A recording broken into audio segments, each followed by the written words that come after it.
আমি মঞ্চে ডেকে নেব পরিতোষ মজুমদার মহাশয়কে। কাপড় উদ্বোধন, ছাতা উদ্বোধন তো হচ্ছে, দেখতে পাচ্ছেন। আমি মঞ্চে ডেকে নেব সত্যিকার পুরুষ বীরাঙ্গ বাড়বে মহাশয়কে।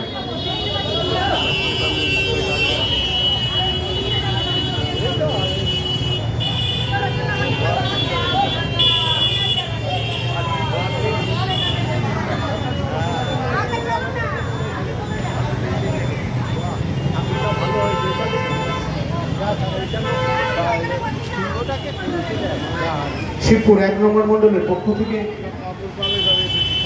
আজ এখানে ভারত মাতার পুজোর আয়োজন করা হয়েছে। সেই উপলক্ষে এখানে সমাজের বিশিষ্ট মানুষেরা আমাদের এখানে উপস্থিত হয়েছেন। আমাদের মধ্যে প্রাথমিকভাবে বরণ পর্ব শেষ হয়েছে। আমি এরপরে আগ্রহ প্রকাশ করব আমাদের সবার প্রিয় দাদা গোবিন্দদা যদি 2-4 কথা বলেন।